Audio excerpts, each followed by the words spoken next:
Hello, welcome back to this video. This is the second part of lesson 3B6. We're talking about sinusoidal functions in context and answering contextual questions based upon a function model.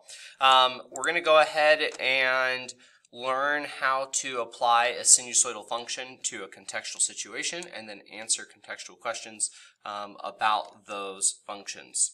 We're going to go ahead and pick back up where we left off on question, the practice question about the height of an ocean wave. If you had not had an opportunity to try this problem, please pause the video right now, try this problem, try to develop a function model that can be used to model the height of the wave, and then I'll go ahead and talk through the solution. Alright, so hopefully you had a chance to go ahead and try this example. They say here that the wave oscillates 5 feet from its maximum height to its minimum height. And the wave is back at the maximum height every 9 seconds. Write a function that can be used to model the height of the wave relative to sea level. Relative to sea level if the wave starts at the minimum height.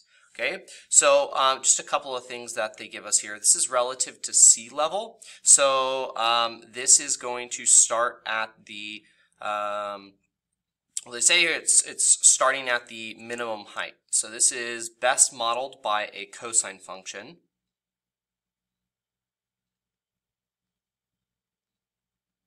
And they say here that it's relative to the to sea level. So our midline is going to be at sea level. So we're going to say y equals 0 for our midline, which implies that our d value is equal to 0.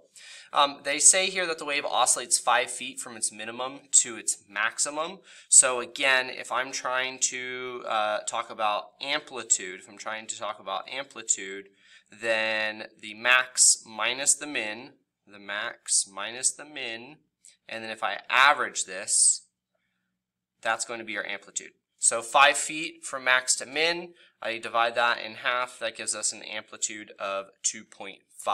Now they say we're starting at our minimum height, so that implies that our A value is negative. So A is equal to a negative 2.5. Okay, now period. The last thing that we need to talk about is the period. And our period, they say here, maximum height every 9 seconds. So there is your period. 9 seconds is your period. Now from this we can go ahead and develop our B value. So remember that the period is equal to 2 pi divided by B.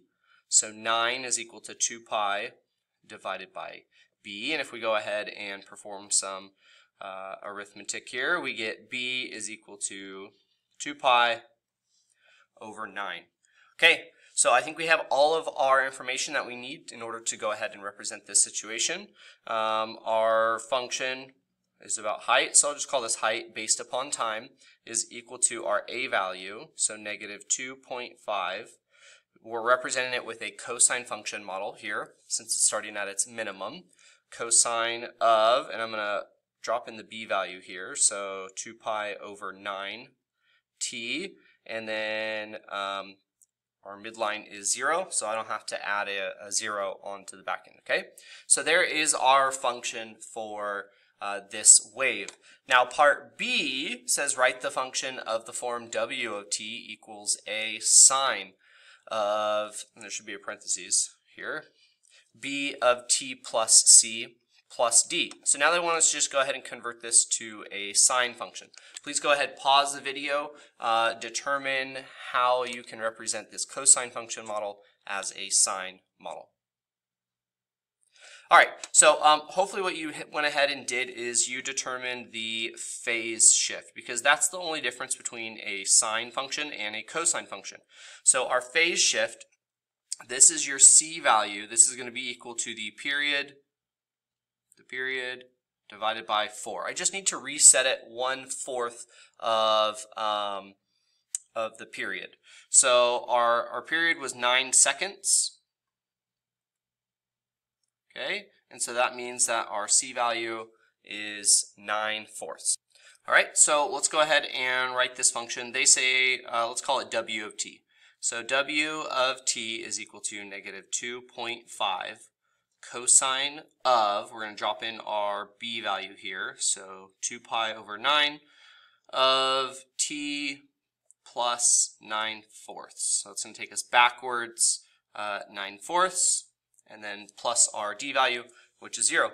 And there you have it. There is our function that represents the height of the ocean wave. Okay, let's go ahead and move on to some multiple choice questions, and we're going to look at an example here where they give us a context and a function, and then we have to answer a contextual question. These can either be calculator or no calculator questions. I'm going to approach them as no calculator. I just want you to use the structure to think about some of these questions, and then we can go ahead and look at how easy these questions are if you have a calculator. So the question says, the average monthly temperature in degrees Fahrenheit for a town in central Indiana can be modeled by the sinusoidal function T of m for 1 to 12 months. Based upon the model, which of the following is true? And we have some questions here about the maximums and the minimums. The maximum average monthly temperature is 61.2 degrees Fahrenheit. The maximum average monthly temperature occurs at m equals 1 month. The minimum average monthly temperature is 35.5 degrees Fahrenheit, and the minimum average monthly temperature occurs at m equals 7 months. So this will be very easy. If you have a calculator, you graph this, you can interpret and answer the question. We'll do that in a second, but I want you to go ahead and kind of think about this function.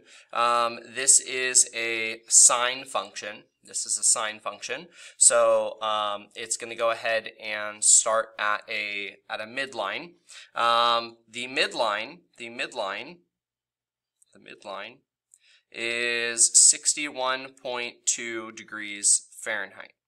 Okay, and with the amplitude, the maximum, if I go ahead and add our amplitude, here's our amplitude, to this, we would get 86.9 degrees Fahrenheit.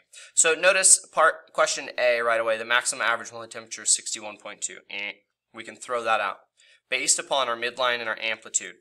Similarly, our minimum, if our midline 61.2, if I go ahead and I take away 61.2 and we take away 25.7, this is going to give us 35.5 degrees Fahrenheit. So there's our minimum temperature. Okay, and if we go ahead and look at C, hey, that is C. That is C.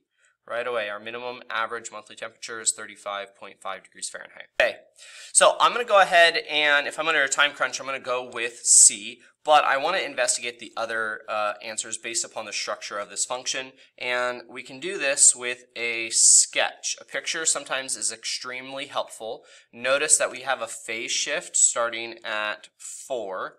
We're going to the right 4, and our midline is at 61.2. So this is 61.2, and we're going to start at this midline. Now we do need our period. The period is going to be 2 pi divided by b, which we can go ahead and just take the reciprocal of this b value and multiply. I think that's easier. And we get 12. So you have 4, and then at 16 we'll go ahead and repeat.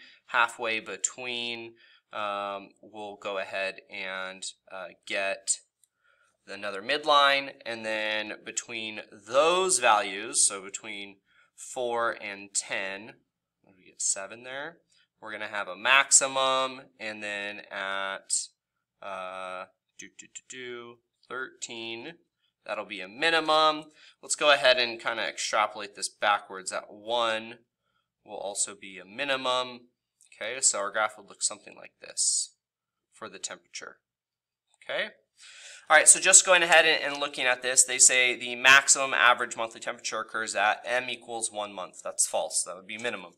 So B is going to go out the window. D, the minimum average monthly temperature occurs at 7 months. This is false. That's the maximum. So they switch those on you. C is indeed our answer. All right. Okay, so if you wanted to go ahead and if you had access to a calculator right away, you could go ahead and you could graph this function. So 25.7 sine of, I think we have pi 6 here, divide by, we'll throw in pi over 6, and we gotta have, make sure your variables align, so x and x minus 4 here, and then we did have on the outside a 61.2. 61.2. Okay, verified. Yep. Okay, so I can go ahead and graph. You're not going to see it because your window is not appropriate. So let's zoom out, or we can drag and kind of zoom out. We know we got to be up here. Okay, probably right about here. And I'm going to go ahead and I'm going to adjust my window settings here. I want my minimum, let's go ahead and just make it 0, and then my max, let's go to 12 months. So we can go ahead and kind of see here. You can see your minimum clearly, you can see your maximum, and then again, if you wanted to analyze this graph, you could go ahead and do so by using the maximum value. So we can see here at month 7, there's your maximum value. And then same with your minimum. Okay? All right. Let's go ahead and go back to the lesson, and there is a practice question here. Please pause the video. I want you to go ahead and try this question. Note here they say, based on the model, which of the following is not true? Not true. So you're looking for a false statement here. Pause me. I'll go ahead and cover the answers here in a second. All right, hopefully you went ahead and tried this example. They were talking about the height of a tide in a small beach town along a sea wall in feet. Water levels can be predicted by the sinusoidal function h of t, and where t is the hours since noon. So the tide repeats itself every 12 hours. They gave us the period there. Which of the following is not true? So again, it's a whole bunch of questions about the min and the max. Well, right away, we can look at our function and we can say, hey, the midline is 11. Our amplitude is 4, therefore our max is going to be 4 above, which is 15. Our minimum is going to be 4 below, which is 7. So go ahead, notice this. They say the minimum height of the tide, and actually these should be switched. This is a typo. I can't believe I caught that earlier and I didn't fix that. Flip those, please. Otherwise, all of these are going to be... Well, I guess we could just make it which one is true. Whatever. Anyway, both of these are true. Okay. And then there's a couple questions about where the minimum and the maximum height occur. Is it at 6 or is it at 3 hours? And based upon these, we can go ahead and look at our function. This is a cosine function. So I know it's going to start at our extrema, either the max or the min, and since this is a positive a value, we're going to start up here at 15.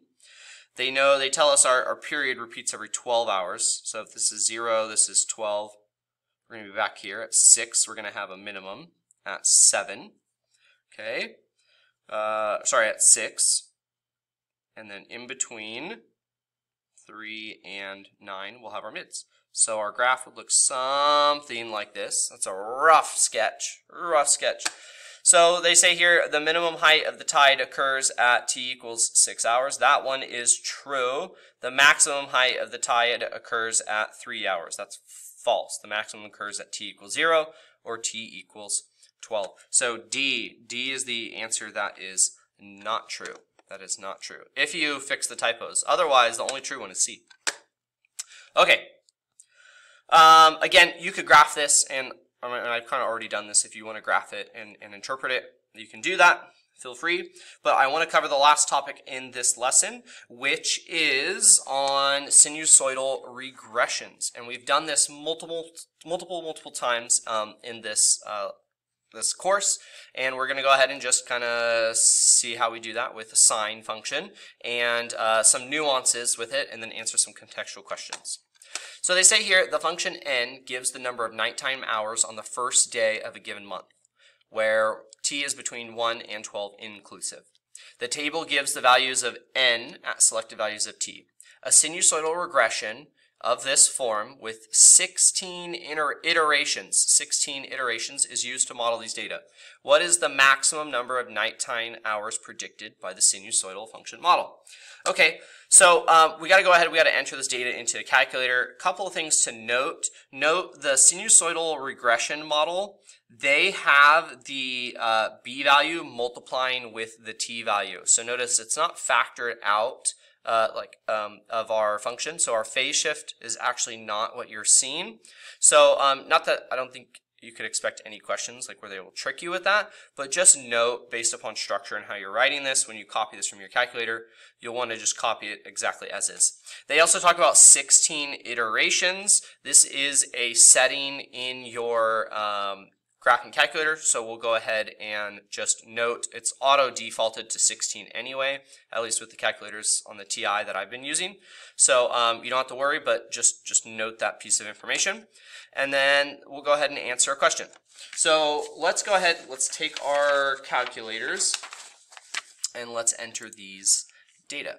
So I'm going to go ahead and open up a new page, and I'm going to go to lists. Don't forget to name your lists. So I'll just name this T, and then the function's called N. So I'll label my two columns, and we're going to enter these data. So we have 1, 3, 4, 6, 7, 8, 11, and 12.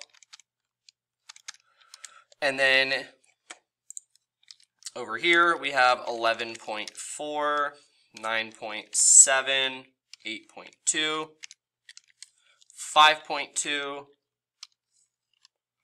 5.0, I don't know why I'm including the decimals, 6. Well, I guess I have to, 10.5, 11.3. Okay. All right, so we can go ahead and run a regression on this. Couple of ways to do this. One, you just click the cell in the next column, and we're going to go Menu, Statistics, Stat Calculations, and we're going to select the appropriate regression, which this one is a sinusoidal regression. You're going to have to go all the way down. You can see here it is capital C. So we'll hit that, and again, they ask, okay, what's your X list, what's your Y list? And then how many iterations. This one's not defaulted to 16, so let's make sure we're aware of this.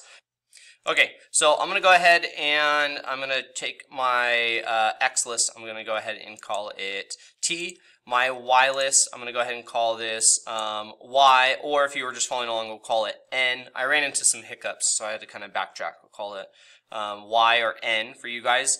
Save to regression equation, I'll just leave that as f of 1. Just note, do not call it the same thing as any of your variables you've already defined. And then your iterations is going to be 16. Okay, so let me move me up here. We'll hit OK. And here is our regression data that we have for our function. You can see A, B, and the C values defined, as well as your D value, your midline. Okay, so there's your regression equation. And then what we want to go ahead and do, we can go, I've also showed my classes how to do this through the dot plot. So if you have a scatter plot, you can click the variable down here. We can again define our variables. This will be T, this will be Y, and then we can go Menu, Analyze, a regression, and again, we want sinusoidal.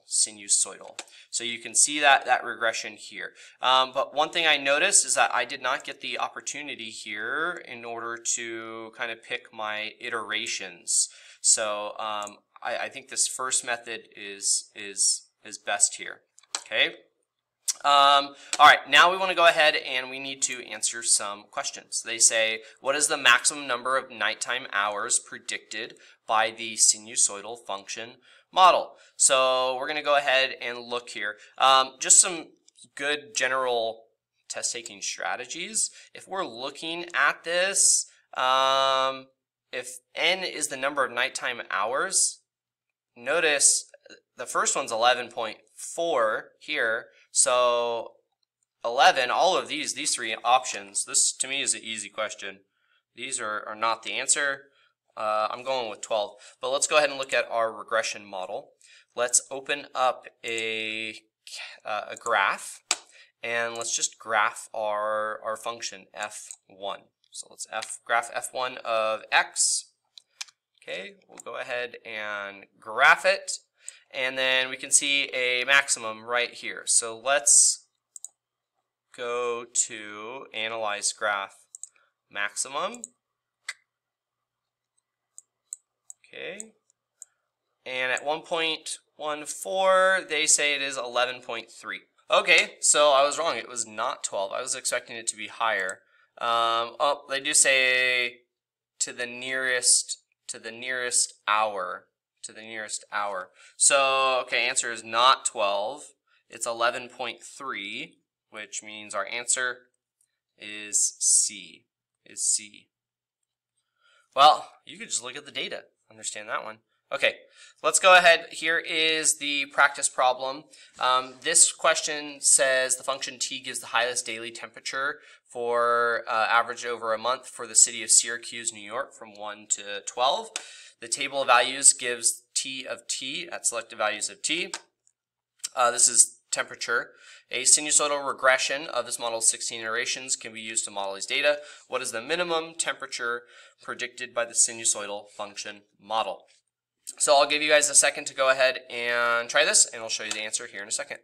Okay, hopefully you were able to try that example. Hopefully you entered your data into a list, and I titled mine X and Y. I ran a regression, again by clicking the cell next to it and going Menu, Statistics, Stat Calcs, and going down to Sinusoidal Regression. You should then have your information data populate here. We named our function f of 1, so we graphed it. You did have to change your window settings. So Menu, Window Settings. This is talking about temperature, so my x values were between 0 and 12, so I went 0 to 12. And then we have our data here. We did Analyze Graph Minimum, and we got our minimum temperature of 31.269. Okay, and that is it. All right, catch you in the next video.